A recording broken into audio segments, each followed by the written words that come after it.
سامعین و ناظرین، انفیکشن کنٹرول سوسائٹی آپ کی بہتر صحت کے لیے، آپ کو بیماریوں پریشانیوں سے دور رکھنے کے لیے ویڈیوز کے سلسلے کو جاری کی ہوئے. ہمیں یقین ہے کہ آپ ان کو سن رہے ہوں گے، ان پہ عمل کر رہے ہوں گے اور اپنی زندگی کو بہتر بنانے کی کوشش کر رہے ہوں گے. ہم جس سلسلے میں آپ سے گفتگو کر رہے ہیں وہ ذہنی اور جسمانی بیماریاں ہیں. تو کبھی کبھی ایسا ہوتا ہے کہ احساس خوف انسان کے پر طاری ہو جاتا ہے کہ جیسے کسی چیز سے خوف زدہ ہے، وہ جیسے مستقبل سے خوف زدہ ہے یا کوئی شخص اس کو ڈرا رہا ہے.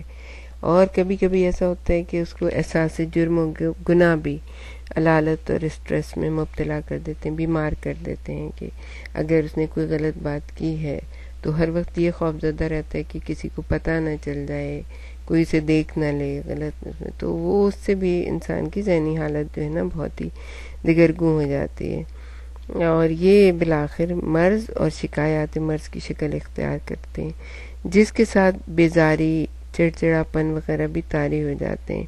یہ تجربہ ڈاکٹروں میں عام ہے کہ اچھے بھلے افراد جب معائنے کے لیے آتے ہیں تو ان کے خون کا دباؤ معائنہ کرتے وقت اچانک بڑھ جاتا ہے. یعنی کہ وائٹ کوٹ ہائپر ٹینشن جو ہوتا ہے کہ ڈاکٹرز کے پاس جانا ہے تو وہ لازمی بات ہے کہ ان کا بلڈ پریشر ہائی ہو جائے گا کہ اب ڈاکٹرز پتہ نہیں کس کس طرح کے سوال کریں گے، کون کون سی دوائیں دیں گے، کیا کریں گے. تو وہ ہائپر ٹینشن ہو جاتا ہے اس وقت. تو جب بھی ڈاکٹروں سے دور وہ اپنے عام معمولات زندگی میں مشغول ہو جاتے ہیں تو یہ یعنی بلڈ پریشر ان کا بالکل نارمل سطح کے اوپر آ جاتا ہے. خوف و تشویش سے نہ صرف بڑے جو اعضاء ہیں ان کے اوپر اثر پڑتا ہے، جیسے دل ہیں، کڈنیز ہیں، دماغ ہیں، بلکہ ہڈیاں، مسلز، اعصاب اور رگیں بھی متاثر ہوتی ہیں، اور نظام ہاضمہ بھی یعنی کہ معدے کا جو نظام ہے، کھانا ہضم کرنے کا جو نظام ہے وہ بھی معطل ہو سکتا ہے. دل کی دھڑکنیں بے قاعدہ یا خلاف معمول ہو سکتی ہیں. ایسے لوگ اختلاج قلب کی شکایت کرتے ہیں، یعنی کہ کبھی وہ کہتے ہیں کہ ہمارا دل بہت زیادہ دھڑک رہا ہے، یہ کبھی کہ بند ہو رہا ہے، کبھی کچھ ہو رہا ہے. یہ کہنا بالکل صحیح ہے کہ آدمی جس طرح سوچتا ہے اسی طرح ہو جاتا ہے.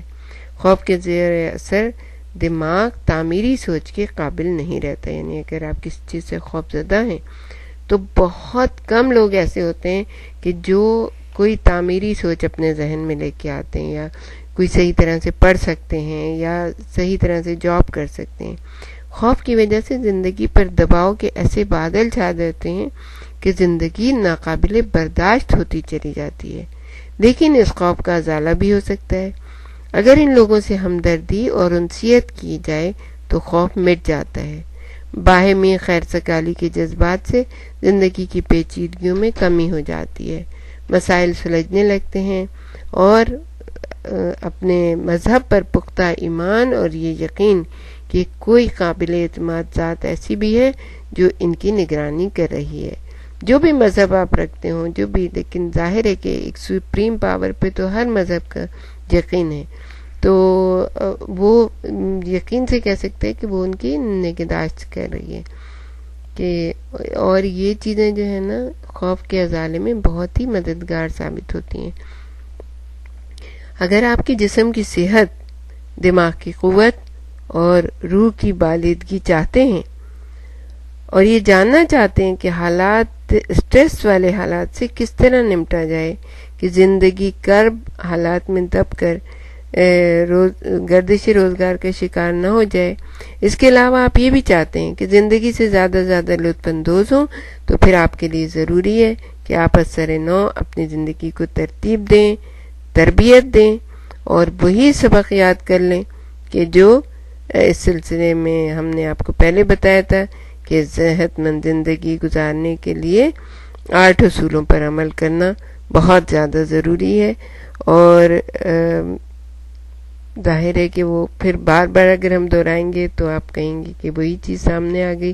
بہرحال تھوڑا سا اس کے بارے میں ہم آپ کو بتاتے چلیں کہ نمبر 1 پہ جو ہے صاف اور تازہ ہوا، جو شہر کی تاریک فضا سے باہر نکل کر لے لی جائے. اگر اس کا مقدور نہیں تو صبح، یعنی اگر آپ صبح اٹھیں تو صاف ستھری ہوا آپ کو مل جائے گی. تھوڑا سا باہر جا کے سانس لیجئے, پیاس سے زیادہ پانی پیجئے, جو ایک آدمی کے لیے 3 لیٹر روزانہ سے کم نہیں ہونا چاہیے, ماں سوا ان بیماروں کو جن کو ان کے ڈاکٹر نے منع کیا ہے. سورج کی روشنی سے لطف اندوز ہو جائے, بالخصوص سردی کے موسم میں. اس زمانے میں جو بند کمرے ہوتے ہیں, جو زندگیاں ان میں گزر رہی ہوتی ہیں, وہ بھی خرابی صحت کی بڑی وجہ ہیں. آرام و کام زندگی میں انسان کے لیے مفید ہونا ضروری ہے.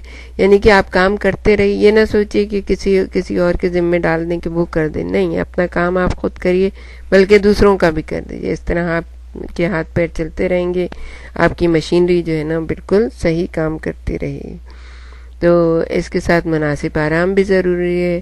ہر شخص روزانہ 8 گھنٹے کام کرے, 8 گھنٹے سوئے, 8 گھنٹے بہترین سیر و تفریح میں حصہ لے.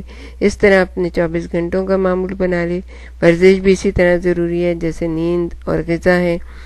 ورزش سے مراد روزانہ 1 گھنٹے کی تیز سیر ہے جو پابندی سے ہونی چاہیے. جو لوگ اپنی صحت اور جسم کے متعلق مطمئن نہیں, ان کو سیر شروع کرنے سے قبل اپنے معالج کی اجازت لینی بہت ضروری ہے. جیسے کوئی ہارٹ کا پیشنٹ ہے یا جو بھی, تو وہ اپنے ڈاکٹر سے مشورہ کرے کہ مجھے کتنی واک کرنی ہے, کس حد تک کرنی ہے, کتنا تیز چلنا ہے.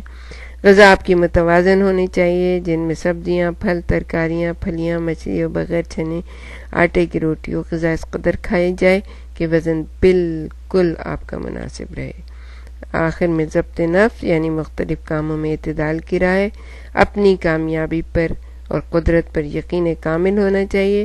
ان اصولوں پر اگر نیک نیتی سے عمل کیا جائے تو ذہن اور تن یعنی کہ جسم کی دنیا میں صحت و تندرستی کے ساتھ بہترین گزارا ہو سکتا ہے.